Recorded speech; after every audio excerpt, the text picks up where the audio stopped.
we'll be hearing 3 different papers, one of them on Skype. Hopefully we won't have any glitches and problems. Bear with us if you do. Olgu Okumus from Sciences Po, she had a recent health issue. She wasn't allowed to travel by her doctors forbid it. So we are Skyping her in. Hopefully it will work out. And we are sorry we are missing you all here today. Her presentation's title is Turkey's Objective of Being an Energy Corridor, Energy Center.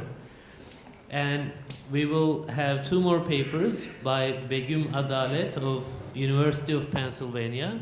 The Road to Modernization, Experts, Machines, and Aid in Turkish-American Interactions. That's of particular interest for us as well. And Moritz Pieper from University of Kent, Turkey's Foreign Policy in the Iranian Nuclear Dossier, a Case of Strategic Hedging, ? And we have our good friend Geoffrey Aronson from Foundation for Middle East Peace as our discussant. He graciously accepted our offer to be here and comment on the papers and pose questions. He has a long resume. He's a very experienced foreign policy analyst, writer, thinker in this town. And he's a very good friend. Thank you for being here, Geoffrey. Let me just quickly say a couple things. Geoffrey Aronson is the Director of Research and Publications at the Foundation for Middle East Peace in Washington, D.C. He is the editor of the Foundation's bi-monthly report on Israeli settlements in the occupied territories. And he's also the author of From Sideshow to Center Stage, U.S. Policy Towards Egypt and Israel, Palestinians and the Occupied Territories. He's a columnist, he's a writer, he's published very widely. I think he's a great person to follow, especially the, okay, Geoffrey. Anyway, we have Begum Adalet. She's a doctoral candidate in political science at the University of Pennsylvania. She's writing a dissertation on Mirrors of Modernization, the American Reflection in Turkey, and it examines a series of intellectual, developmental, and political interactions between Turkey and the United States, especially during the early phases of the Cold War. I should say there isn't a lot of studies on that area, so we are looking forward to seeing the dissertation and your publications in the future. We have Moritz Pieper is a PhD candidate in international relations at the University of Kent, Brussels. He's joining us today from Brussels. He's interned at various important foundations. His working project is Non-Western Perspectives on the Iranian Nuclear Program, analyzing Chinese, Russian, and Turkish foreign policy. I wrote a short piece on the Iran nuclear issue, so I'm really interested in what you have to say in terms of Turkish-Iran relations as well. And we have Olgu on Skype, Olgu Okumus. She works for an international energy consultancy. She's also working on her PhD dissertation on the role of governmental bureaucracy structure in the context of Turkey's gas and oil investment strategy. She's a lecturer at Sciences Po, and she's a regular contributor to Natural Gas Europe, European Energy Review, and Al Monitor as well. So I'm proud to introduce these great, young scholars as well as our friend Geoffrey here. So I'll turn over to Olgu Okumus and turn the table over to her. Thanks. Thank you, Kadir. So, ladies and gentlemen, good morning. I would like to first present my apologies for not being there with you, and present my special thanks to SETA, for giving me the opportunity to be connected at least with Kanat. So today I would like to discuss about Turkey's objective of being an energy center. Turkey's objective of being an energy center has shaped Turkish foreign policy in the last decade. And that offered one of the first indicators of the change in Turkey's policy-making techniques. So I believe that this objective of Turkey took a tangible form with Southern Corridor project negotiations. The Southern Energy Corridor project is a set of oil and gas pipeline projects that aims to bring Caspian and Middle Eastern gas and oil to Europe via southern roads, southern energy roads and facilities, transiting Turkey and mainly bypassing Russia. And during negotiations over the Southern Energy Corridor project, some 10 pipeline projects competed with each other. And Turkey, on its own, did not favor one project over others. Instead, Ankara gave the same degree of support to each project proposal, each pipeline project proposal. Of course, even though this strategy raised questions on the relevance of Turkey's standing in the international arena, it also showed for us how much Turkey was willing to realize its objective of becoming an energy center. Here today, to prepare the ground for a debate on Turkey's objective of being an energy center and its impacts over politics, I will give a brief definition of this objective. So what is the objective of being an energy center?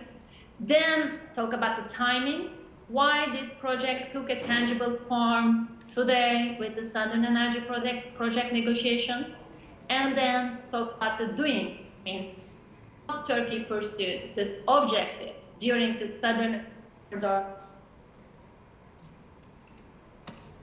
Okay, so energy center. So this definition, we can hold this definition while dissociating it with the other objectives which are similar, which can be being an energy transit corridor or being an energy hub. So Turkey could choose to be an energy transit corridor. That would imply a variety of oil and gas pipelines originating from resource-rich countries and according to consumer countries, which might be Europe or Turkey. So in this scenario, Turkey being an energy transit corridor, Turkey would get certain transit fees. However, it cannot prioritize domestic demand, domestic needs, or get any re-export for oil re-export fee or this was about energy transit. So the second possible, Turkey is an energy hub. So this scenario would stress Turkey's influence on a web of oil and gas pipelines running through Turkish territories, as well as liquefied natural gas trade and facilities. So there will not only be the terms of ability to influence transit time, as it was in the case of the first scenario, but there will also be right for re-exporting some oil and gas passing through the Turkish system. But this second scenario is not also Turkey's objective. Turkey's objective is being an energy center. This objective goes beyond the first two scenarios. Indeed, this objective of being an energy center is being an energy center. It implies controlling a web of oil and gas pipelines, have a transit right, have a right to re-export of oil and gas, but also making an investment in different energy production, such as nuclear power plants, renewable energy, comprehensive infrastructure, additional refineries, storage facilities, and marine terminals, ports, etc. So this is the objective that Turkey says. I mean, this is the objective stated by the Ministry of Foreign Affairs official document on Turkey's energy strategy. And Turkey became more confident in this objective of energy corridor. So this is about the timing. So when and how the object took this project, this objective took tangible form. So this was during the Southern Energy Corridor project negotiation. Why? This is at first because of EU's energy demand and energy security vulnerabilities, and also because of Turkey's own energy demand and energy security vulnerability. Indeed, but energy map, the European energy map is controversial because almost is a deep dive, but on the other hand, availability, the supply, diversion, etc. EU 27 is easily involved in this dependency. There's a high level of dependency on Russian supply. This dependency to Russian supply was already an issue for EU and EU member countries, but that became more strategic, and that took more strategic value when the dispute between Russia and Ukraine affected the gas supply to some European countries in 2005. Indeed, the political dispute between Russia and Ukraine made that Russia cut the gas transiting Ukraine and supplying European member countries. So that's how, for EU, the Southern Energy Corridor project became more important. And the timing was at the advantage of Turkey. And from Turkey's side, the energy conditions and energy vulnerabilities are not bad, because Turkey's energy consumption rate is 4% annual. And parallel to this growth, natural gas demand has significantly increased, and domestic natural gas production is really low. So additional to this growth, that the country needs to find a solution and to match the demand as soon as possible, the share of natural gas is rising, the domestic production is very low, it's very limited, and the country is actually 52% dependent to Russian gas supply. All in all, in this frame, the Southern Energy Corridor project offered an unprecedented opportunity for Turkey. This is an opportunity to meet its own demand, reducing its own energy security vulnerability, and also supporting EU in its strategic move to develop its energy security vulnerability. So how Turkey acted? So what was Turkey doing to achieve its objective of being an energy center, who became closer than ever to success within the Southern Energy Corridor project? So as we can see on the map, which is projected, I suppose, within European countries and Turkey's growing energy demand and supply security vulnerability concerns, Southern Energy Corridor project became a marketplace where gas pipeline projects backed by EU, backed by Russia, backed by supplier countries, backed by independent energy companies as BP, competed with each other to transport Caspian gas, so-called Azeri gas today, to Europe.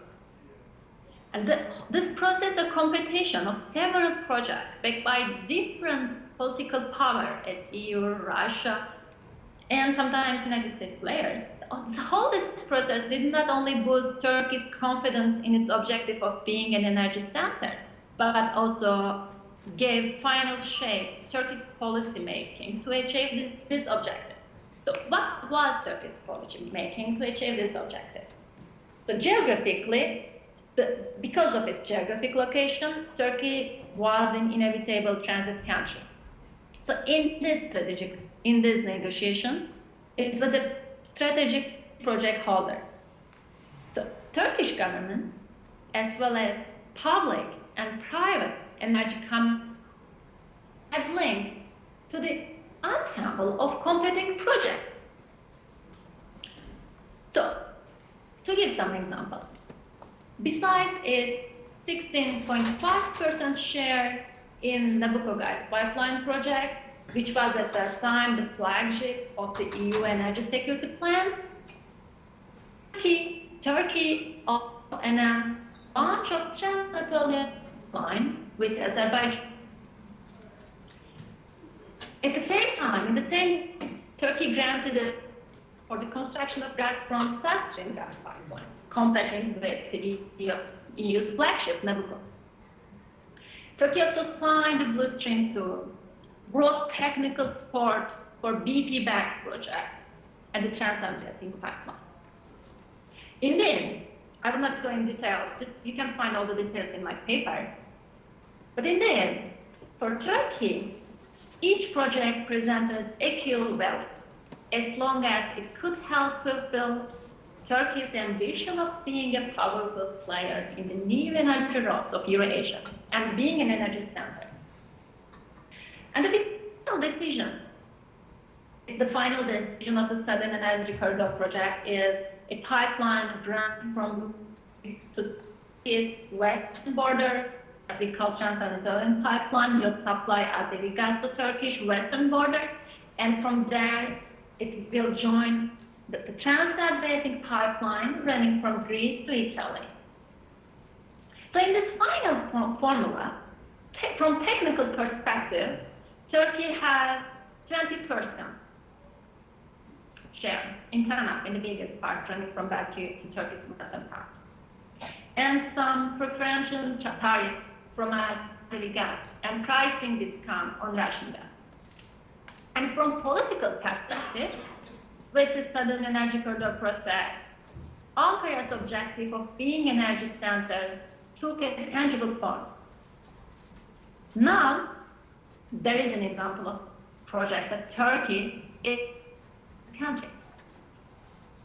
This now strengthens Turkey's card as it became cocoa, transporting, and gas from Northern Iran and Israel. So the Israel case, for example, and to conclude, nowadays we see one of the most flagrant examples of this change in Turkish policy with the normalization of the relation, a beginning of the normalization of relations between Tel Aviv and Ankara. So considering Israel's recent gas discovery, this reconciliation could enhance Turkey's prospects of becoming an energy center between Middle East and Europe. And considering the Eastern Mediterranean geopolitical situation, Ankara will be hard to take advantage of this in the energy business if there is no further reconciliation with Cyprus. So, therefore, one can surmise that the next step of the normalization with Turkish relations with Israel will be reconciliation with Cyprus. So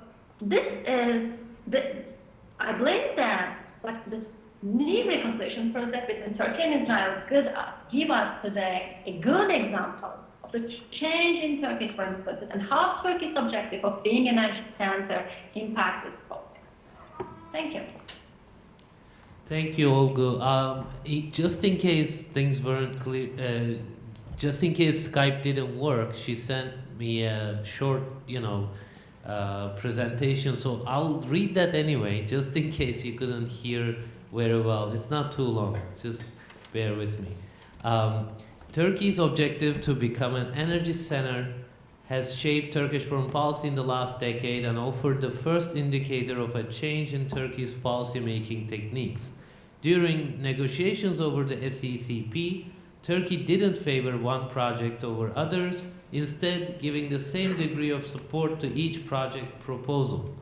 Even though this raised questions about the relevance of Turkey's standing in the international arena, it also showed how much Turkey was willing to do to realize its objective to become energy center.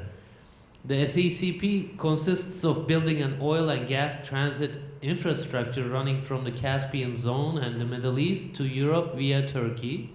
The SECP emerged in the aftermath of the Soviet Union's collapse in an attempt to open a new oil export road to the Caspian's post-Soviet countries.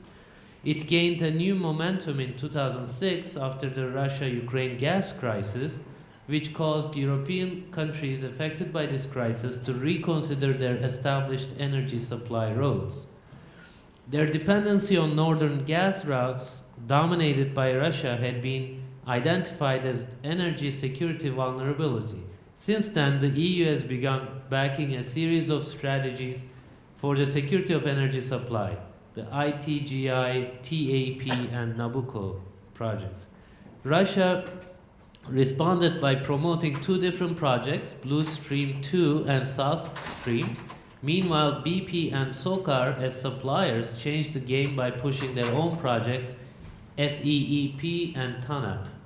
In June 2013, the project competition came to its end when the consortium managing the Shah Deniz gas field announced its decision to transfer its gas to Europe in tripartite pipelines, the existing Baku-Tbilisi-Erzurum gas pipeline grid, TANAP, and TAP.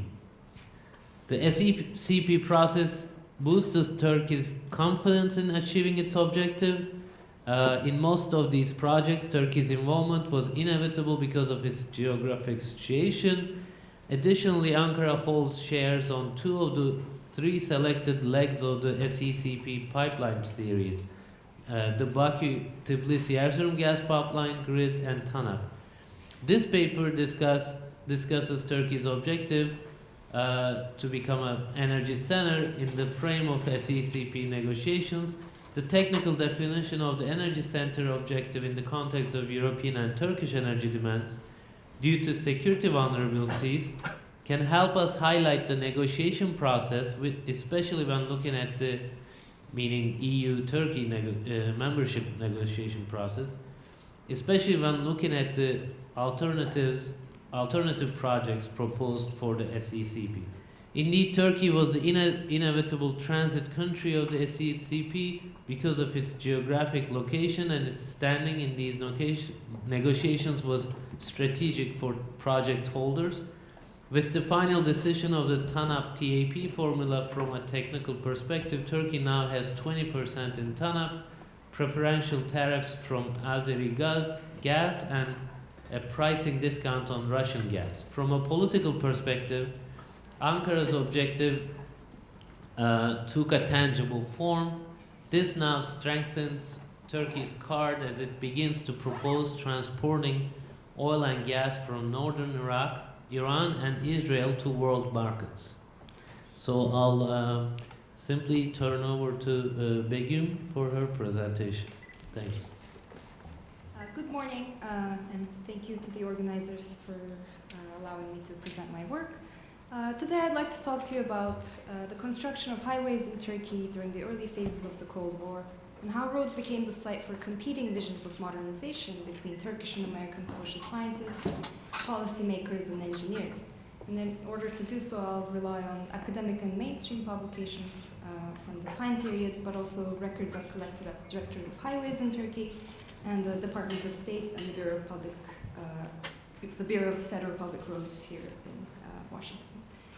Modernization theory prevailed in academic and policy settings in the United States in the aftermath of World War II, and the trajectory towards modernization was modeled after the experience of the United States. It was presumed to entail such turning points as the spread of mass media, increasing rates of literacy, urbanization, and seemingly a success story of simultaneous economic and political liberalization. During this time, Turkey came to be treated as the laboratory of modernization theory. While it was assumed that modernization following the model offered by the United States was inevitable, it was nonetheless one that had to be induced. So in the Turkish context, the post-war alignment between political power and the social sciences was bolstered by Truman Doctrine and Marshall Plan-funded projects and infrastructure such as the building of highways. In official and academic discourse, the provision of roads, in particular to the Turkish countryside, was construed as a civilizational necessity, one that would bring economic development and increase in education and access to an open society. Highway engineers came to be defined as the providers of movement, prosperity, and freedom, assisting in the design of new social, economic, and cultural patterns for their country. And the arrival of American aid, experts, and machinery was also expected to instigate modernization in administrative and technical terms, acquainting the new highway organization and its civil engineers with rational methods of record keeping and road building.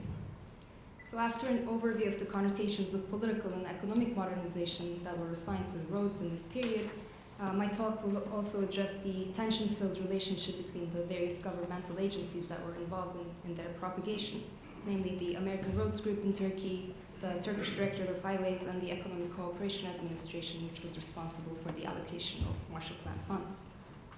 And the interactions between these organizations were marked by contestation. Experts disagreed about the pace and methods of modernization, as well as the amount of machinery to be circulated, and when, where, and to whom roads should be delivered. In mainstream and academic publications, as well as in memoranda circulating among experts and policymakers, highways were believed to grant access to otherwise remote corners of the nation, provide mobility to its members, shrink the distances between them, allowing them to participate in a shared national space and economy alike. This narrative unfolded against the background of broader changes in the political economy of Turkey at the time. This was a period when Turkey was transitioning to a multi-party regime for the first time in its history, and the newly elected Democratic Party also undertook a liberal restructuring of the economy. This entailed an abandonment of the state-led large-scale industrialization project that characterized earlier decades of Kemalist top-down nation-building processes, which depended on the extension of railways.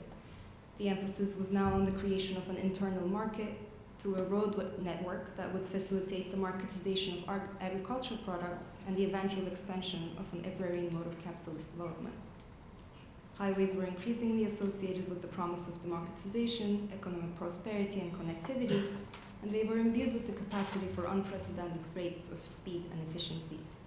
By reducing travel time, they would bring the members of the nation closer in physical and imaginary terms, aiding the standardization of practices in timekeeping and measurement.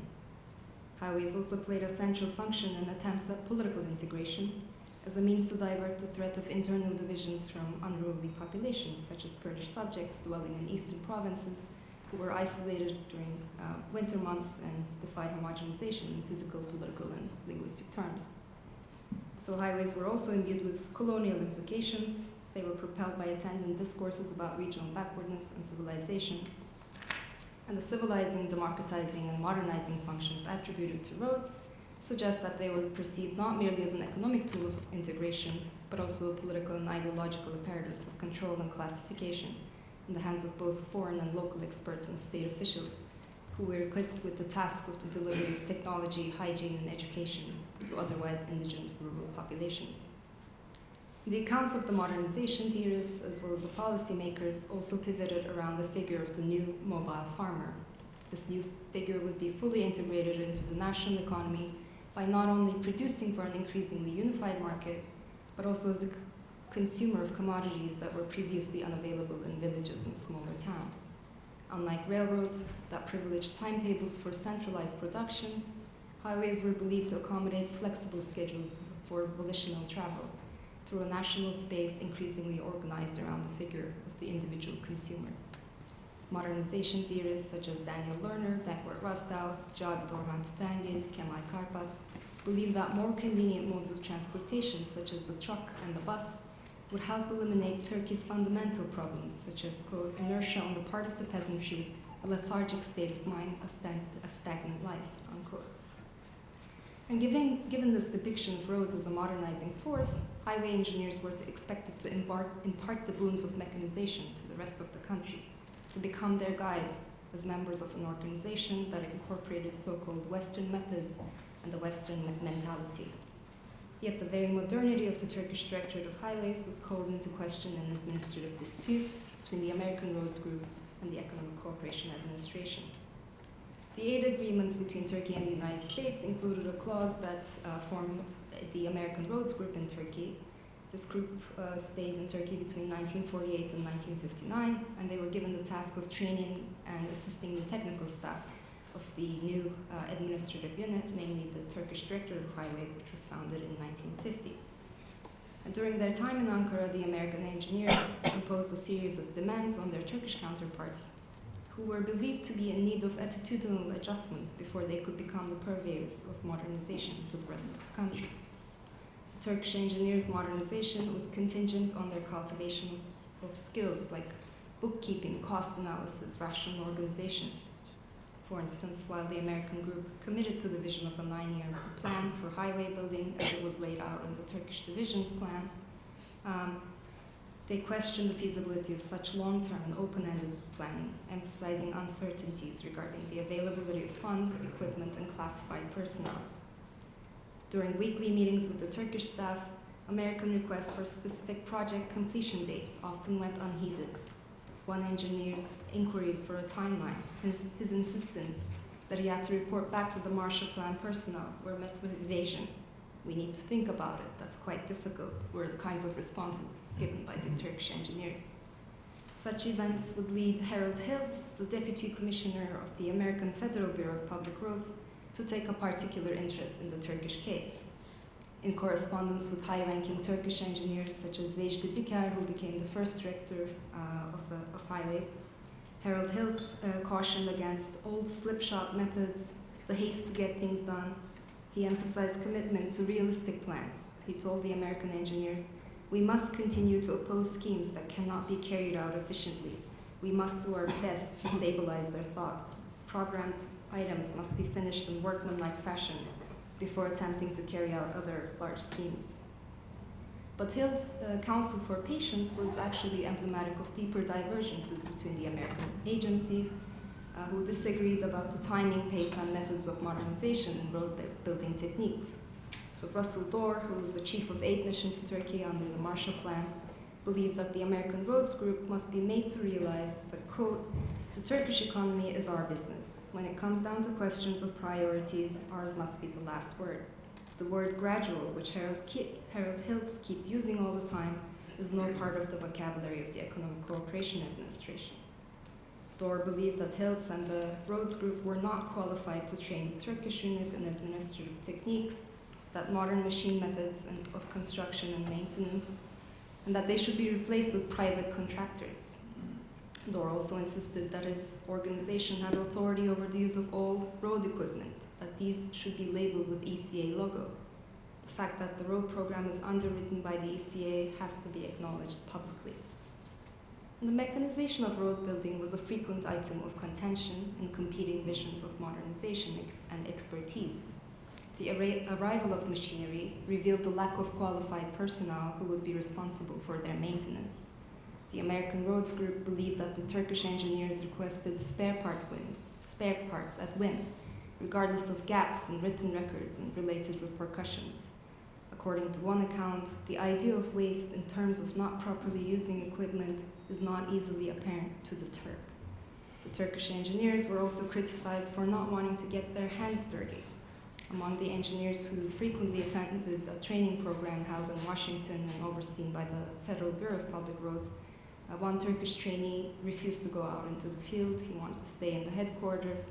And such occurrences fueled the perception among the Americans that the Turks refused to get, quote, dirt under their nails, given their executive attitude and caste attitudes rooted in a pre-mechanical community. According to the American engineers, their Turkish counterparts perceived manual labor as degrading. The men seemed to think that because they are graduates of engineering schools, they do not have to do the minor jobs. They think the work is beneath their dignity. As the engineers developed this reputation as managerial or desk executives, this so-called caste system was also found to be indicative of broader behavior patterns characteristic of Turkey and the so-called elementary stages of its economic development. And such evaluations were commonplace in debates about military, technical, and educational assistance projects, which were implemented across the country during this time. One proponent of this view was Edwin Cohn, who acted as economic advisor to Turkey within the purview of the Marshall Plan. During a Council on Foreign Relations meeting that discussed human factors in economic development, Cohn attributed the lack of preventative measures and mechanization to a short time horizon that suggested a, quote, inability to visualize the consequences of non-maintenance, a tendency to live only in the present and ignore the future, unquote. Cohn also believed that, quote, the distaste on the part of the educated for manual work, for getting one's hands dirty, had unfavorable implications for bringing education, health, and other services to rural areas, unquote. In these accounts, the maintenance of machinery, as well as the practices of record keeping and cost consciousness became indicators of modernity and backwardness alike. And while the American officials disagreed among themselves about the pace and methods of modernization, the Turkish engineers also held reservations about the scope of American expertise and if their methods were modern enough to be replicated. During a meeting among the Turkish engineers that took place about a year and a half into the American presence in Ankara, Vejdi Diker, the head of the department, asked his colleagues if there was truth to the complaints that the Americans were willful, stubborn, uninformed. The engineers agreed that the Americans were only familiar with the geographic, historical, and economic conditions of their country. As one engineer put it, they think things are the same here as they are in America, and then they are furious with us. While Diker was sympathetic to these grievances, he added, as you know, there's specialization in America. A man doesn't know everything. You cannot call a man ignorant just because he doesn't know outside his field. And as American social scientists studied Turkey in the early phases of the Cold War, the outcome of their scrutiny was the discovery of a putative model of modernization for neighboring countries to emulate.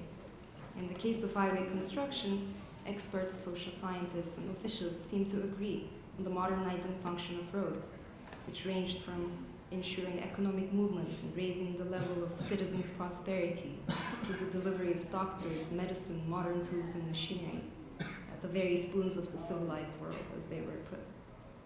These material transformations allowed the modern to function as a powerful political frame with wide support and a wide open destination.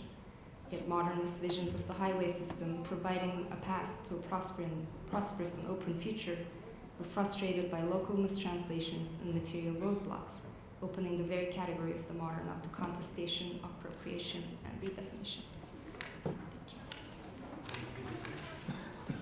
Yes, Moritz, go ahead.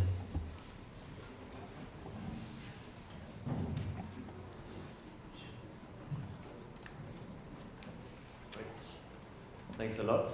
Thanks a lot again to the organizers for inviting me to present my research at this conference. I'm presenting on Turkish-Iran policies, and in particular on Turkey's foreign policy towards Iran's nuclear program.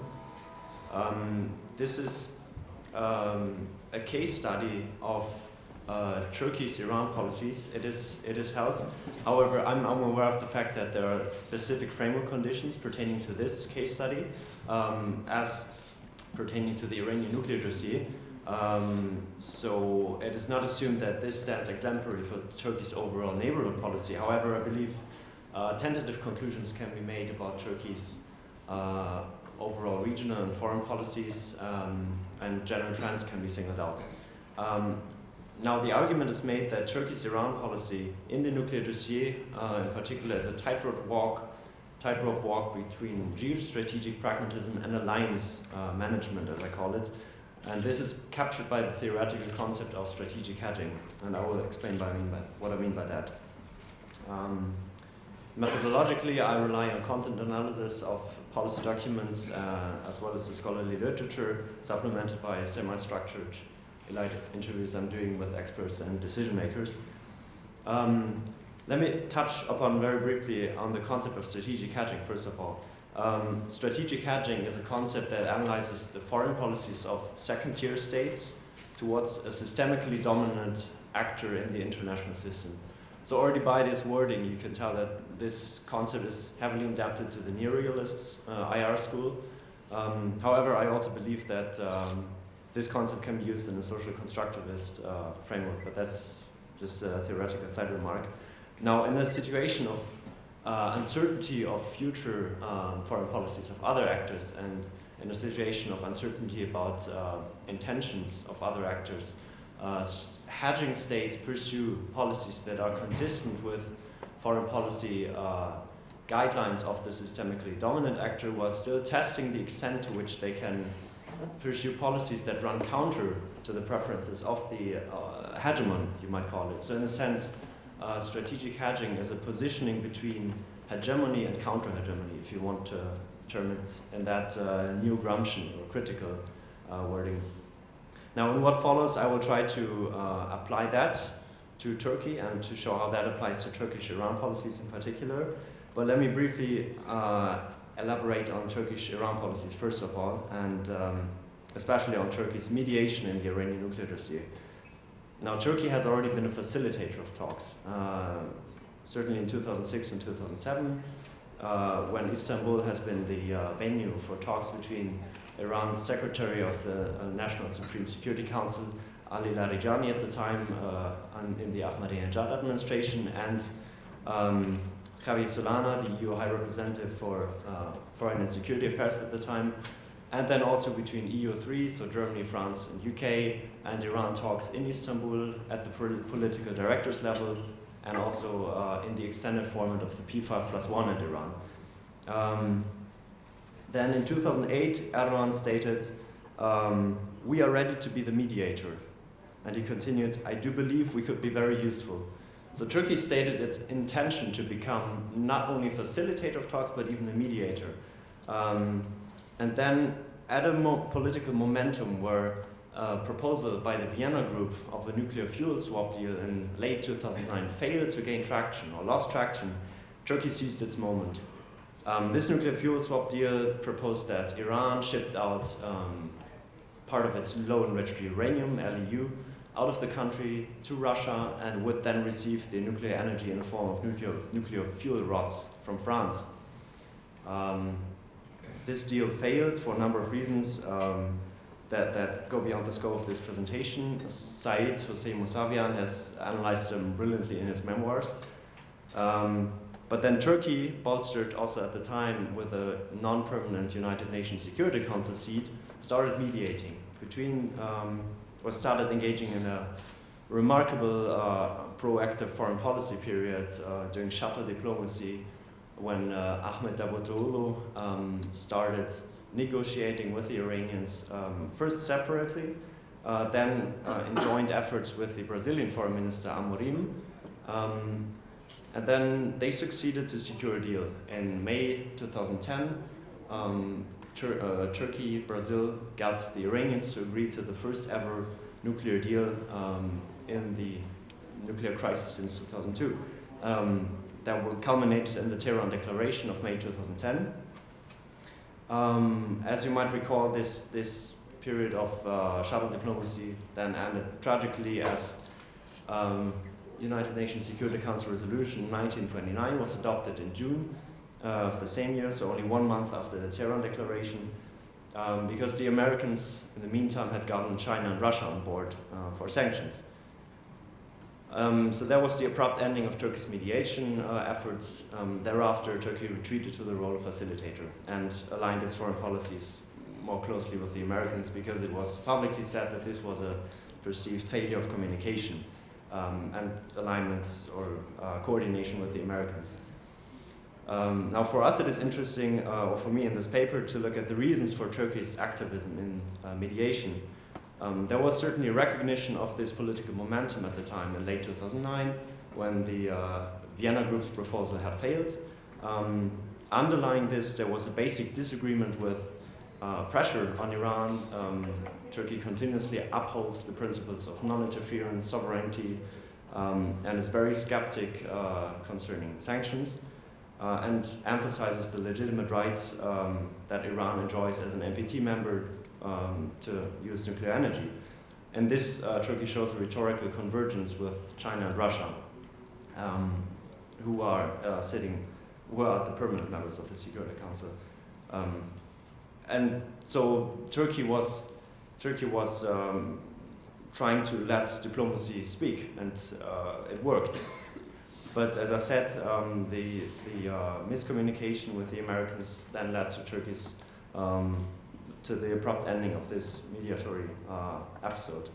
Now on sanctions, Turkey accepts international sanctions as backed by the UN Security Council, but says unilateral sanctions as imposed by the EU and the US are seen as unhelpful measures that have an adverse effect on the Turkish economy as well, and that undermine dialogue efforts and that only strengthen hardliner positions both in Tehran and elsewhere.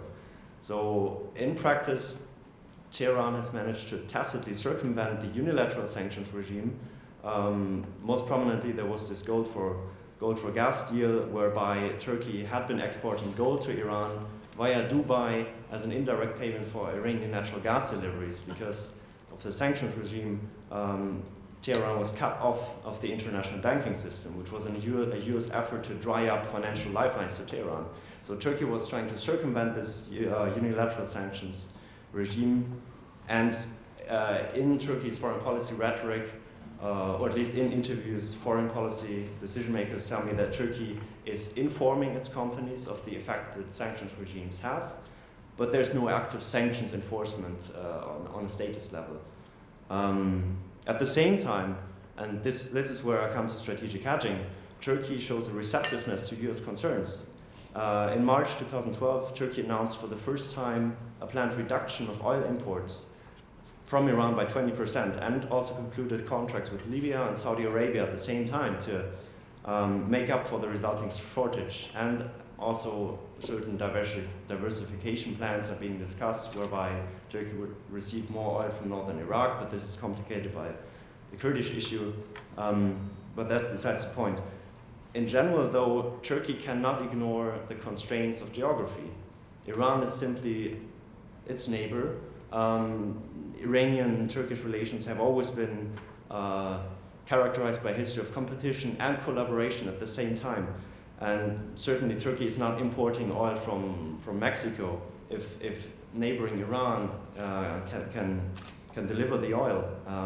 Iran is Turkey's second largest oil and gas supplier after Russia.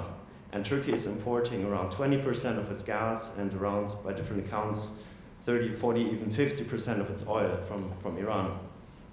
So we can conclude that Turkey's Iran policy has always been a balancing act between the need to uphold good neighborly relations out of material, economic constraints, in line with also Turkey's zero problems with neighbors policy and strategic depth policy as propagated by Ahmet Davutoglu, and a certain sensibility for Western security political concerns at the same time that are already dictated by by Turkey's NATO membership, for example.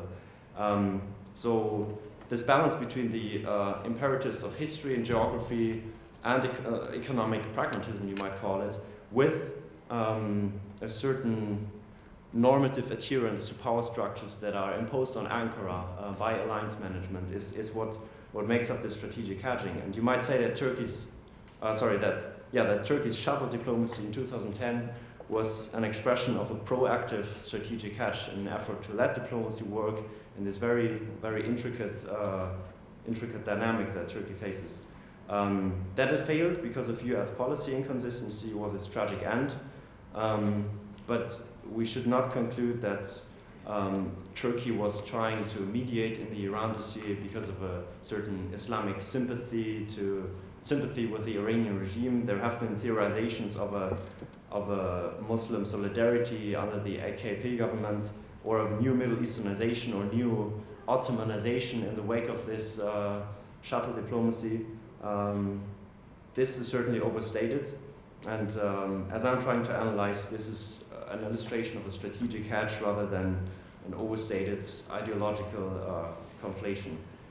Turkey simply is located at a geopolitical crossroads and has to deal with all the consequences that come along with it. Nowadays, though, also because of disagreements over the Syrian civil war, Turkish-Iranian relations are undergoing considerable strains. So Turkey's leverage, or Turkey's ability to even mediate in the Iranian nuclear dossier are gone. And certainly after Rouhani's charm offensive in the last year, you might even say that the need to have Turkey as a mediator has become obsolete because of appearing paradigm shifts in the US-Iran policy. And also just structurally, Turkey's non-inclusion in the P5+1 talks already imposes constraints on its ability to mediate. And at the same time, and this would be my final point, there's a changing perception also of Turkey's neutrality in the region. While Turkey might have said to have been a mediator, an unbiased mediator between the P5+1 and Iran in 2009, 2010, that momentum is certainly gone. Turkey has been taking sides early on in the Egyptian conflict, has been siding with Morsi. Erdogan is siding or taking an assertive line in the Syrian conflict. So the perception of Turkey's neutrality in the region is also undergoing shifts, and this also affects its leverage to mediate in the Iran issue. And I think I'll stop here, and thank you for your attention. Okay, thank you. Jeff, go ahead. May I sit here? Is that okay? Are we okay? Yeah, always listening to. Yes. Oh, terrific. Yeah, sure. Thank you. Well, I'd like to, thank the three speakers for giving us an interesting perspective on three very very different aspects of contemporary Turkish foreign policy. Let me start, start if I could, with Moritz's presentation. One question that I would ask about this opportunity that the Turks and the Brazilians tried to take advantage of in 2009 and 10.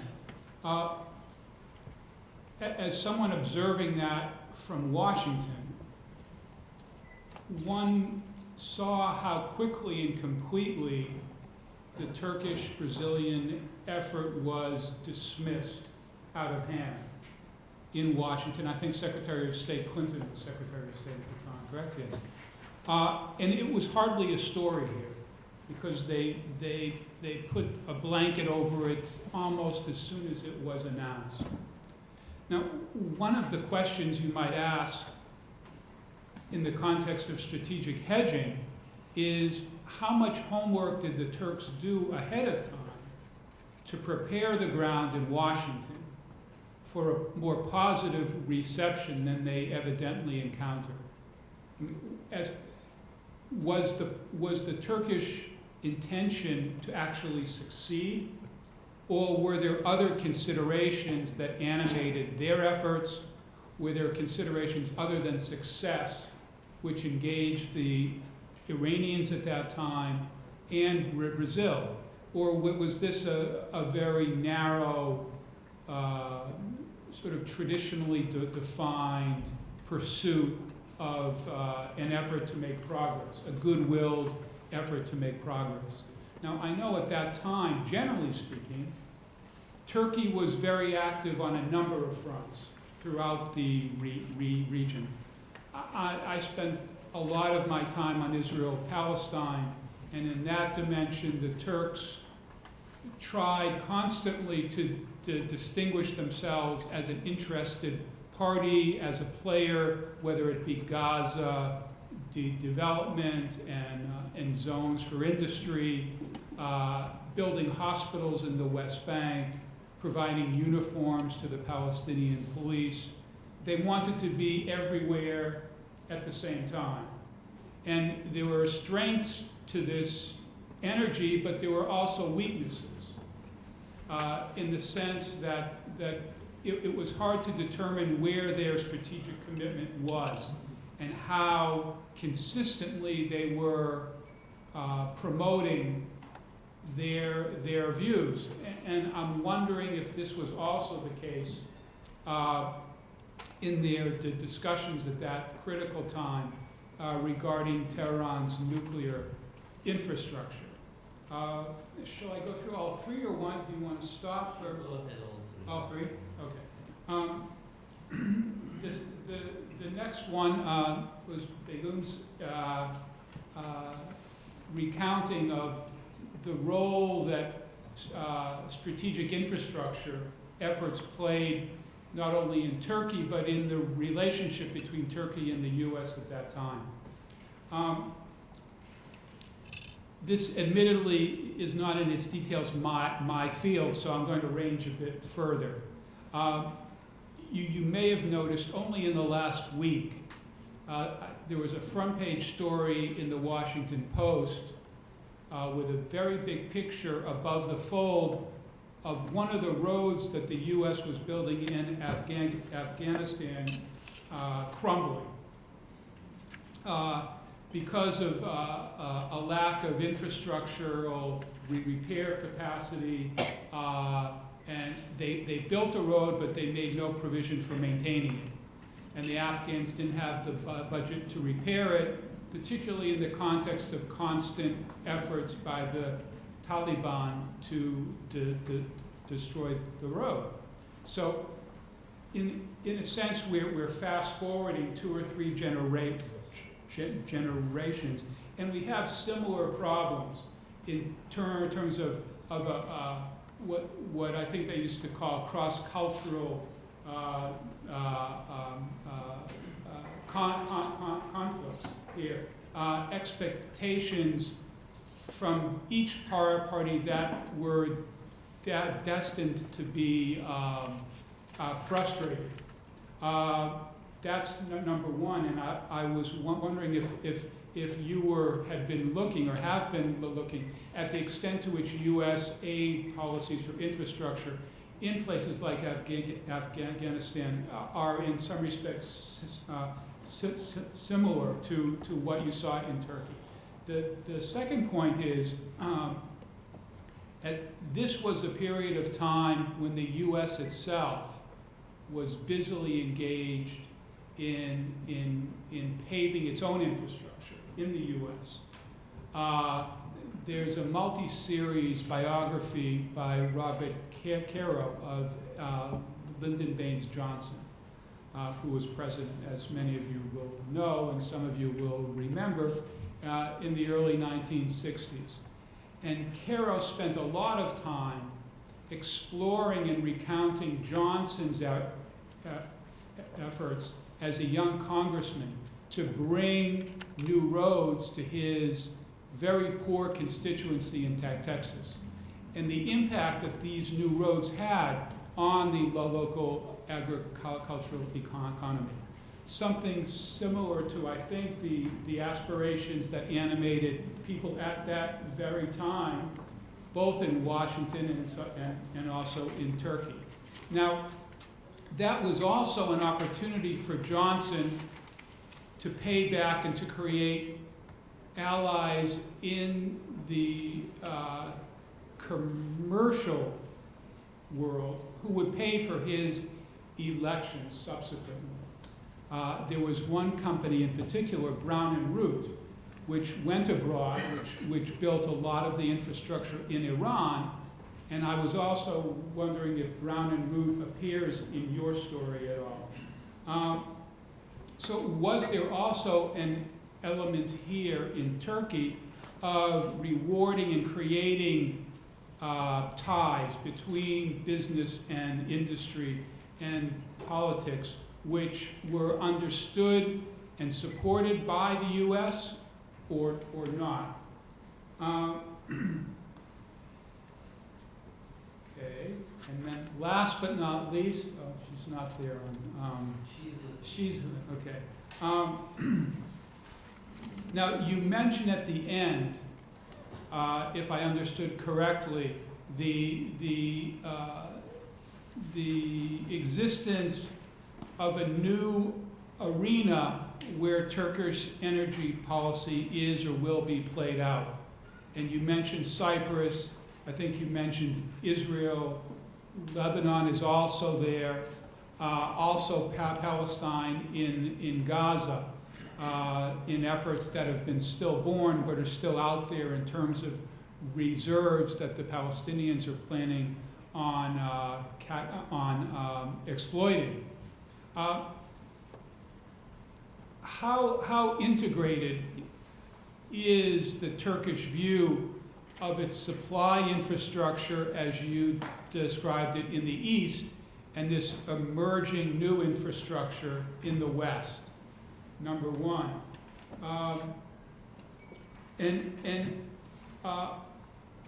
How important a role are these new supplies that are meant to be coming on stream in the Eastern Mediterranean to the more global Turkish interest and concern and effort to secure not only supplies, but to be a player in the transport of these goods to Europe. And then the last question is, what are the energy implications in the for Turkey if and when the rapprochement between the Iranians and the US moves forward as we expect it to? How will that affect the calculations of Turkey and what kinds of opportunities will be created, and perhaps what kind of opportunities will be foreclosed in the context of a rapprochement between Tehran and Washington? Thank you. Great, thank you very much. Yeah. I think we'll start with Olgu. Go ahead, Olgu. Okay, so the new arena in Turkish is transmitted, and what is the integrity of Turkish infrastructure in the east and infrastructure in the west? So I will begin with this question. So I think we should take into consideration that Turkey keeps playing the same strategy of doing its best for being the energy center and solving all problems, mainly even in the problems with Iraq and its Kurdish inhabitants, to achieve its objective. And the second point is, as well as in the Mediterranean Turkish perspective, or the Iraqi gas perspective that we did not mention here, but we should also take into consideration, Turkey is always making one step to meet its own demand, and the second step to ensure the export market. So, and the second question is, how important is this new supply routes for the new players? So I mean, how it's built, the Southern Energy Corridor is just building a new dependency to Azeri gas. You know, as I mentioned, the Southern Energy Corridor project emerged as a counter strategy to Russian monopoly. But now we're just building a second monopoly, which is the Azeri gas monopoly. But in the scenario that Israeli gas or Cyprus gas, or later Iraqi and Iranian gas can join the Southern Energy Corridor thanks to Turkish connections, then we can really build an independent Turkish, but also European energy gas supply market, multiplied market, with Russia, Azeri, Iranian, Iraqi, Israeli, Cyprus, and other opportunities. And then I will answer the last question about the Iran and how Iran-US rapprochement can impact Turkey's calculation. It can only improve Turkey's strategy. It can only back Turkey's strategy because I mean, Iranian gas, as Moritz mentioned, is after Russia, the world's most important gas resources are in Iran today. And the day that we don't have, I mean, the embargoes against Iranian sources, Iranian economy will be over. So there will be huge opportunity on Turkey's side to export this gas to European market before Chinese or other markets takes hold the contracts, as it happened in Turkmenian case. Thank you. I have a question for Moritz. Should I ask it now, or I will have a chance? Go ahead. Go ahead.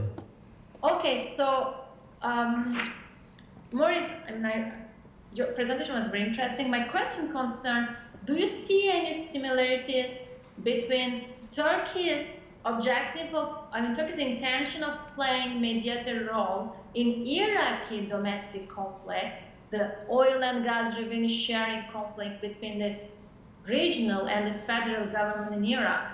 As you know, in last month, Turkey also tried to play the mediator role in this conflict. So I wonder if do you see any similarities between two attempts in terms of political strategy? Thank you. Thanks, Olgu. Yes, Moritz. I'll start with Geoffrey's questions first. So thanks for the discussion. I would reverse the question and ask whether the US was ready and willing to do their homework. Because paradoxically as it is, Turkey in its shuttle diplomacy was enjoying the full backing of the US. So Clinton, Secretary of State Clinton knew full well at the time what the Turks were doing, what the Brazilians were doing, and the Turks were relying on a letter that Obama had sent to Brazilian President Lula in April 2010. 1 month later, the Turks and the Brazilians got the approval, got the agreement of the Iranians for the Tehran Declaration. And the US didn't, with that they surprised the world. And the Americans. The Americans were not expecting that Turkey was going to deliver on that. As paradoxical as it is. So between going ahead with sanctions because they had gotten the approval of China and Russia in the Security Council and getting 1 bomb's worth of low-enriched uranium out of Iran, they chose the former. And so this is the real tragic episode, or the real tragic dimension of this episode, that Obama gave the green light, Secretary of State Clinton gave the green light for a proactive diplomacy. They were looking for mediators, whoever that may be, the Brazilians, the Turks, because of, as I tried to explain, the background of the failed Vienna deal proposal in late 2009, that kind of lost traction. So in early 2010, they were looking for any mediator that was willing to go ahead and let diplomacy work. As I said, Turkey is situated at this geopolitical crossroads, which makes it bound by the imperatives of geography, but also alliance management. So they show receptiveness to US security political conceptions, but at the same time cannot ignore being a neighbor of Iran. So certainly here in Washington, because you mentioned the policy debate here in Washington, it was conceived as a proactive attempt by the Turks to, I don't know, play a role or restructure the region in their favor. That was certainly overstated. It had to be read in this zero problems with neighbors and strategic depth understanding of Davutoglu, and certainly the fact that Turkey is a neighbor. I mean, since the times of the Ottoman Empire and the Safavid Empire, both countries always had to reconcile their kind of different approaches and compete and cooperate at the same time. So then it's your understanding that the Turks understood perfectly well what Washington was thinking, and that they indeed had a green light to pursue this agreement, and it was Washington's shortcomings, essentially, that were at the root of the failure here. Yeah, certainly. Okay. The Turks could rely on that letter that Obama had sent to President Lula, giving a green light, yes, please go ahead, let diplomacy work. And the Turks delivered on that, which Washington did not expect. And there was a certain feeling that in Washington, that when the Iranians gave their agreement to the Tehran Declaration, of who these upstarts are, why Turkey and Brazil are suddenly meddling in this field of great diplomacy, which is not their league. And the Turks were very surprised by that, and understandably, you might add, frustrated in the aftermath of this episode. On Iraq, I can't. I mean, this is not really my area of research, but due to the Kurdish issue, Turkey certainly has an interest in. I wouldn't say mediating, but trying to play a constructive role to the extent Ankara actually can. But due to, I mean, I mentioned also there are diversification plans in Turkey's oil supplies from basically from shifting from Iran to northern Iraq, but that can only cover a certain extent of Turkish oil supplies. So I would think that the biggest chunk of Turkey's oil supplies would still come from Iran. So these diversification plans in pipeline politics are always complicated by the sectarian dimension in Iraqi domestic politics. Thank you. Begum? Thank you for your questions. In terms of sort of ongoing international efforts in developmental aid, obviously I think similar problems persist in the case of US aid in Afghanistan, but I've also been more interested in sort of the flip side of that, whereby Turkey has been engaging in a lot of infrastructural projects across the Middle East, also within the purview of this recent opening up to Africa policies, and the Ministry of Public Works has been very active in that. So while sort of, again, similar problems can be found in terms of, problems of maintenance and disagreements in terms of sort of what methods to apply, etc. I think that side of the story is interesting to me in the sense that it seems to confirm this idea of the Turkish model, that the success that, first sort of sufficiently trained in these sort of through these infrastructural projects and in modern methods, and is able to take them elsewhere in the region or even sort of in farther places. And you're the second person who told me to look at the Lyndon Johnson biography, actually, so thank you for that. In terms of sort of these ties and reward mechanisms, I mean, on the one hand, I think that the extension of roads helped the Democratic Party at this time to really achieve its goals in terms of aspirations of sort of getting out the rural votes, which was very kind of crucial when they're coming to power, and especially through their appeals to the middle and upper sort of portions of the peasantry. But in terms of the business connection, I didn't encounter actually the company that you mentioned, but one interesting outcome of these sort of tensions between the American engineers and the ECA was the fact that the American involvement, the roads group's involvement, actually led to a reduction in the number of the private contractors who were being used in road building projects at this time. So even though the ECA insisted that contractors be brought in, or even sort of American private terms come in, the American engineers insisted that they would first train the Turkish state civil engineers in overseeing these projects until sort of private companies could take over. So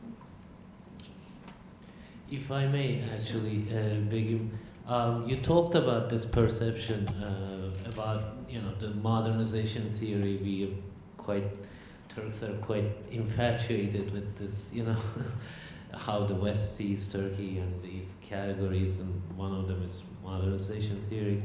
But do you see, when you fast forward to today, do you see similarities in terms of how American perception is shaped in terms of how they look at Turkey, and vice versa, how Turkey sees that? If you don't see obviously it's not going to be the exactly same dynamic, but if it's changed, where do you think it's changed and how? At what point in time, if you can perhaps comment on the legacy of modernization theory? And Moritz, I think part of what Jeff was saying is the leadership to leadership understanding is important, but it's a very sanction loving town, so you need to work sort of other you need to work make sure that Congress understands what you're doing, etc. I think in that sense, Jeff was saying, did they do those kinds of efforts, or simply relied on the leadership's kind of direction?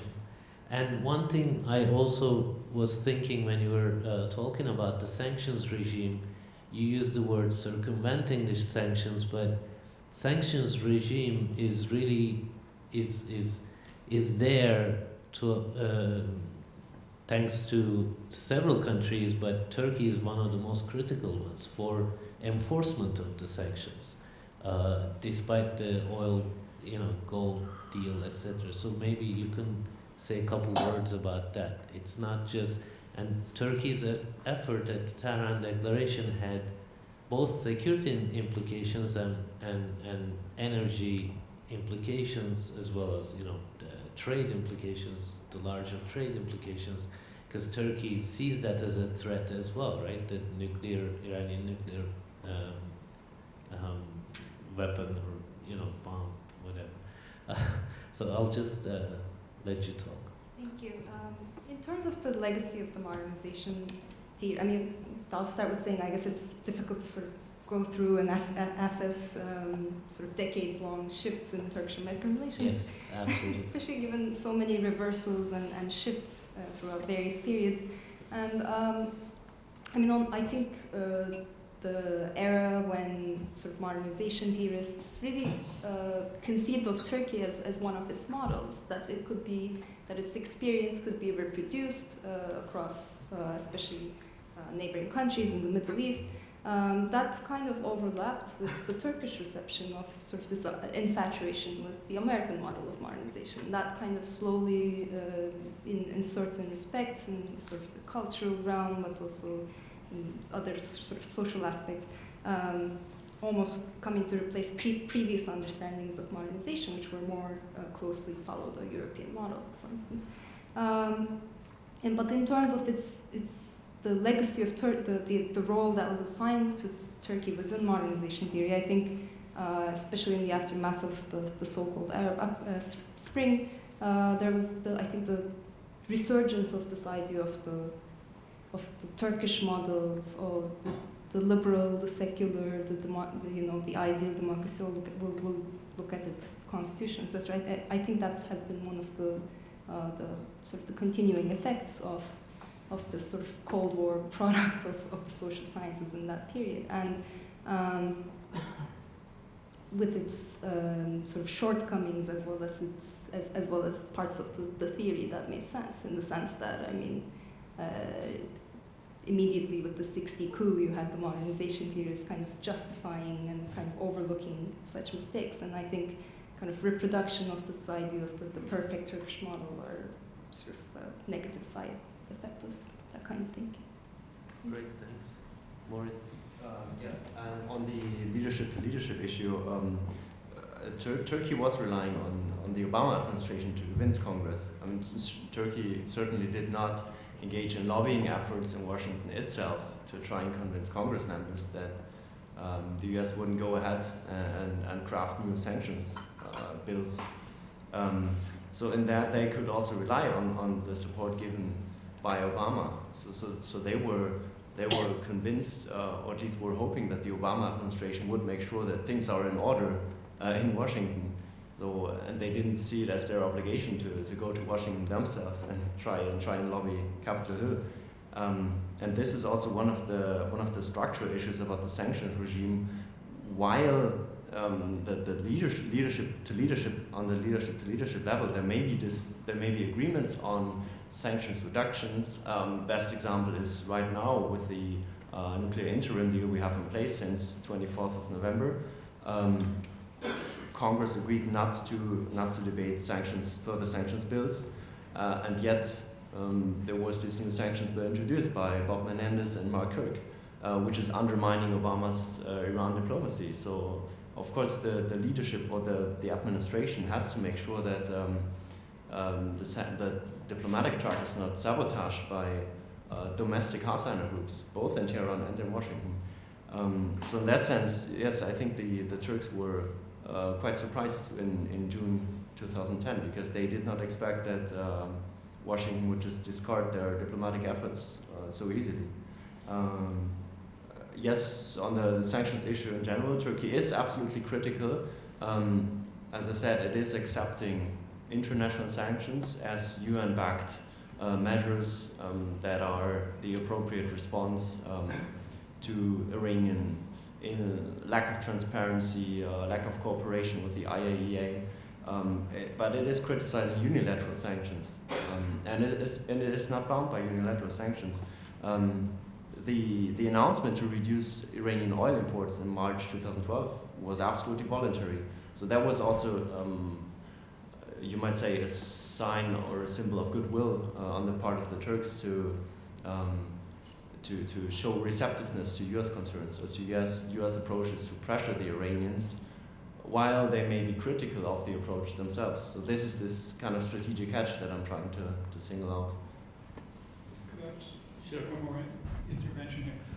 You mentioned how the Turks felt when Secretary Clinton dismissed their efforts in 2010.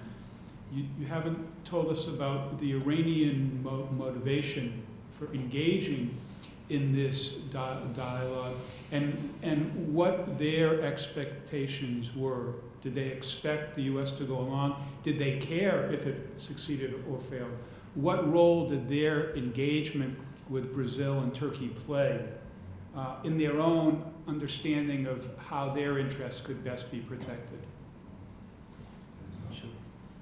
There are people that have analyzed this issue very in depth, and have done interviews both with the Turkish, with the American, with the Iranian decision makers at the time, and reportedly in the negotiations between the Turks, the Brazilians, and the Iranians were very interested in hearing from the Turks whether they had the backing of the U.S.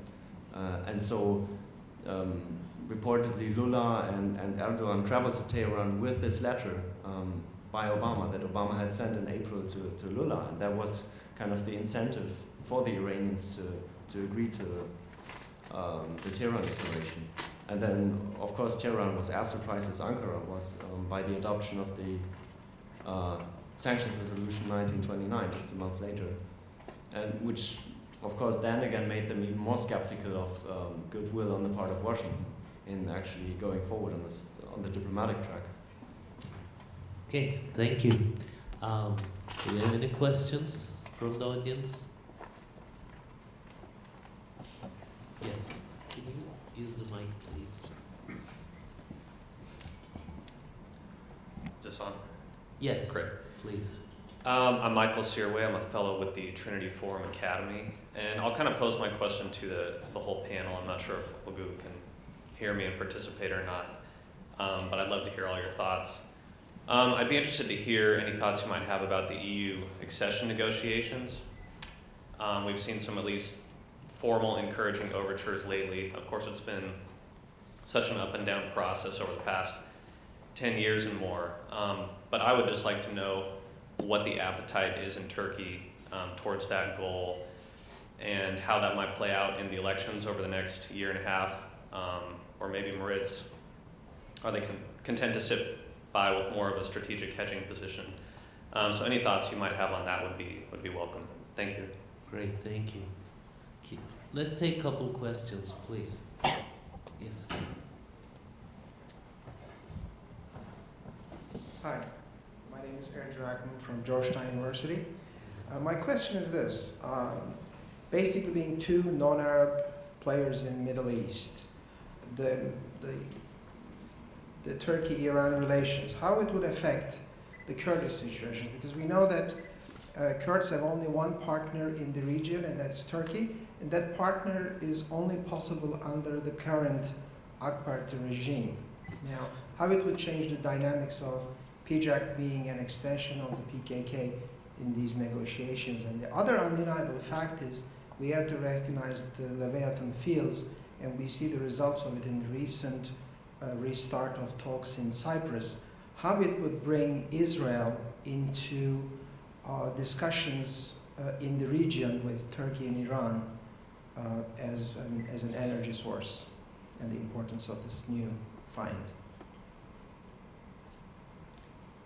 Yes. question for Moritz. So I really like the way you phrased the Iranian and Turkish relationship, and as you said, it's a mixture of cooperation and competition.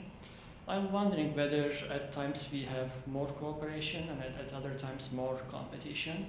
And given the differing interests in the region, especially on Syria and Iraq, and the differing interests between Turkey and the Iranian government. So I was wondering, so as you stated in 2009 and 2010, Turkey was playing a kind of mediating role between the Iranian and the American governments. And now we have these differing opinions and interests in the region between Turkey and Iran. So then, are we going to see a kind of replacement in terms of the mediator role? Is it possible that the United States will have a kind of mediating role between Turkey and Iran? So can we say kind of switching roles between Turkey and the US in terms of the regional dynamics in the region? I'll turn to Olgu. Maybe you can address the Cyprus-Israel, because that's related to energy, and maybe EU membership. You have a couple things to say. Thank you. Okay, so I began with this Israel Cyprus question. So if I understand well, this question is the rapprochement with Israel, which Turkey relates to energy costs. My first point will be Iranian energy sources are richer and cheaper and easier than Israeli sources for Turkey. So, if any case, Turkey should decide on one side and the other. Of course, rapproching the Iranian source would be much more interesting for Turkey. All this, of course, in the scenarios that Iran and US rapprochement go forward. And the second point about the EU-isation, the first question actually, EU-isation process. So I will try to answer that from an energy perspective. As I told, Turkey is investing 100% in southern energy corridor for transiting Azeri gas, Iraqi sources, or Israeli sources to Europe. This is actually, I don't know if you can call it an step towards the accession process, but it's an important step towards the Europeanization of Turkey's energy strategy. Actually, Turkey investing to meet EU's energy demand and to reduce EU's energy security vulnerability. On that sense, yes, Turkey today still believes in the EU-isation process. I still say that I don't know if you can still call it EU-isation, but it's much better than Europeanization. Maybe I will also say 2 words about the Turkey-Iranian rapprochement, its influence on the Turkish-Kurdish relations from an energy perspective. So Turkey has signed agreements with Kurdistan regional government for oil exports as well as gas exports. So this is about Turkey's relation with Iraqi Kurds. On the other hand, Turkish Petroleum Corporation, in cooperation with Shell, is making Turkey's most important shale gas and shale oil exploration in Diyarbakir, which also, another perspective, government is Kurds. All in all is that just to say that Turkey has entered in very positive dynamics in terms of energy cooperation with Iraqi Kurds as well as Turkish Kurds, and I don't think any rapprochement or any other relation can hamper this cooperation in coming future. Thank you. Thanks, Olgu. Moritz? Well, yeah, just to add, she just mentioned that we have the Kurdistan-Turkish agreement in the energy field. On PAJIC, as an extension of PKK, of course, Iran has always been accused of providing sanctuary to PKK fighters. So that has always been a recurring issue in bilateral relations that might spill over in other policy domains, which has introduced yet another strain into bilateral relations. But I mean, certainly, at some point, I believe certainly the focus of Turkey's accusations concerning the providing of sanctuary to PKK fighters has somehow shifted from Iran to Syria, which after the expulsion of Abdullah Öcalan has been kind of downgraded, but it remains an issue in bilateral relations, which kind of also brings me to the Israeli aspect, because as Israeli-Turkish relations improved, Turkish-Iranian relations deteriorated, and vice versa. So traditionally, Israeli-Turkish relations have been good, but then in Erdogan's first legislature, there have been more biting and more Israeli hostile critical remarks on the part of Erdogan, and certainly as from with the Gaza flotilla incident. First legislature, you said? Yeah. During his first term? First till second. And then certainly with the Gaza flotilla incident in 2010, that was kind of the low point in Turkish-Israeli relations. And on the competition cooperation question, that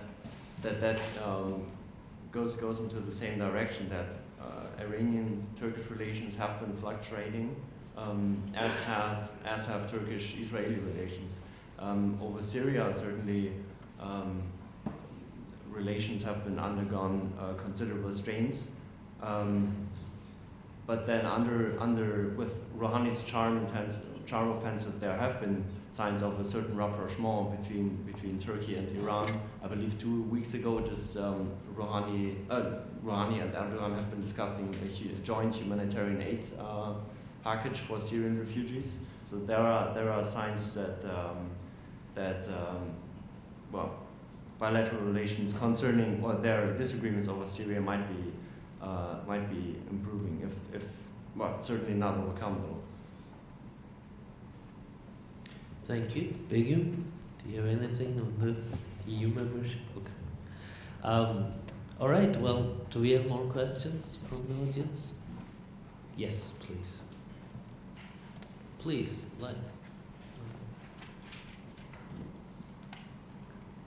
Thank you very much. My question deals with the issue around the role or the willingness of the Turkish government and also the Brazilian government to lobby the Congress. I mean, this is what states normally do. And if they weren't doing any of this kind of activity, talking to people and so on about this very important deal, it suggests to me a rather significant failure of diplomacy and what embassies are supposed to be doing. And also a lack of understanding of the role of the legislature versus the executive branch in the making of policy in the U.S., especially during Obama's incumbency, when the Congress seems to oppose just about everything that he does. It seemed to me that some of the commentary by members of Congress suggested extremely low levels of knowledge about Turkey and its role in the region and as an ally and member of NATO. So if Mr. Pieper, if you and the others, and perhaps anybody else in the room who's knowledgeable about this could comment, that would be appreciated. Yeah, I was not suggesting that it was Congress was the driving force in 2010 to impose sanctions, but these were not unilateral US sanctions, but international sanctions that were discussed in the United Nations Security Council. So Turkey was thinking that the Obama administration gave the permission for Turkey to go ahead with diplomacy, with shuttle diplomacy with Tehran. At the same time, the US was trying to convince Russia and China in the Security Council to approve of Security Council Resolution 1929. So it was not Congress as the driving force in pushing ahead with a new unilateral sanctions bill, but the administration negotiating in the UNSC with Resolution 1929. This is a very interesting story. At that time, the US had been working for about 9 months to broker, get Russia and China lined up behind the sanctions. So the moment they lined up, something like this comes up, they didn't want to jeopardize their sanctions track, but it wasn't supposed to be the final deal anyway. It was just a confidence building measure, so they could have said, okay, we'll look at it. But interestingly, they said no, this is a tactic by the Iranians to abort our efforts to impose sanctions, so we'll completely refuse it. So that was interesting, and part of what Moritz was saying, they kind of banked on the idea that there was never going to be a deal in any shape. So the US side. So it's a very interesting story, I think, in terms of, anyway, we'll discuss this. But before we fault the Turkish Foreign Ministry for not doing its homework here in Washington in terms of apprising Congress, which is, I think, the point you were making. Number one, it's in, like with Egypt, and I think to some extent also with Turkey, it's not part of what they think they need to do on a day-to-day basis, especially when they feel confident that they've got the support of the commander-in-chief himself with a letter in hand. So I think they're naturally predisposed not to do that kind of work, even for themselves, when it comes to aid and so forth, let alone on an issue of foreign policy in which they feel confident that the president himself has supported them. Just to add to that, there are a couple of traditional issues like Cyprus and Armenian bill. Those lobbying, activities are very strong, and now it's much more broad. But as Jeff is pointing out, it's not quite something they used to also talk about those issues. But that's also changing. The U.S.-Turkey conversation has been on regional issues a lot more. But of course, it's nothing like Turkey lobbying on the Cyprus issue and the Armenian issue. So anyway, I'll put that out there. Yes, please. Thank you. Hi. My name is Olgu. This is Volkan Emre from World Energy Security Analysis Platform. My question is about what you just talked about. What are the potential effects of shale gas exploration activities in southeastern and eastern Turkey to the increasing energy partnership between Russia and Turkey? Thank you. So shale gas exploration in Turkey. So this is something, shale is investing, but it's still dealing with a lack of information, because we have some data on the potential gas, but we still ignore the cost of production of this gas. Indeed, Turkish gas can be really not cost effective. So as we still have this information, I think it's speculated about it is Russian, but if I will still say that this Turkish shale gas, even we ignore how much it will cost the product. In the sense that this is very cost effective, effective resources are really very few, and it will in Turkey 20 years of gas demand. So it's just a possibility for Turkey. This is interesting, but it can never compete with Russian supply to Turkey. And all in all, there is also this environmental aspect of shale gas exploration that Turkey did not make yet this difficulty. But I believe that environmental lobbyists will move soon in Turkey, that backing this exploration. Thank you. Thank you, Olgu. If there are no more questions, I'll close this session. I'll invite my colleague Kilic Kanat for closing remarks. Thank you.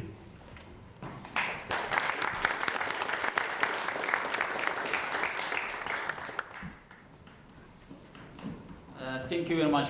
First of all, thank you for all coming here. Thank you for the presenters for coming all the way to Washington, D.C. To present their papers. We will continue to our workshop in the afternoon, but before that I want to just state two things about the general trajectory of Turkish studies in academia. In Young Scholars on Turkey program, our main goal has been to be a bridge between the academia and more policy-relevant research that's taking place in Washington, D.C. And about Turkish studies specifically, what we have been observing for the last 3 years, this is the third time that we are organizing these panels, that there is an increasing focus change. Probably in 10 years ago, if we have been doing this kind of a panel, the main topics that we are discussing right now would be Cyprus question, right? The Armenian bill at the Congress, probably Turkish-Greek relations, Turkish-EU membership, things like this. But what we have been experiencing is an increasing focus change, and we are very glad to see that actually, because the transformation that's taking place in Turkey is more complicated and in some instances more difficult to understand, and it is different than what it seems in Washington, D.C. So we definitely need in-depth analysis of this transformation in different levels, in different layers. So I'm very glad to see this divergence of topics. The second thing is, in the last 3 years, if I need to make an overall evaluation of 3 years, we are seeing that there is a trend on special topics, right?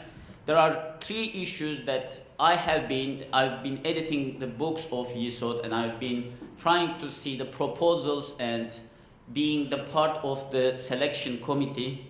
I see that there are 3 trends in Turkish studies. One is regarding the domestic transformation in Turkey.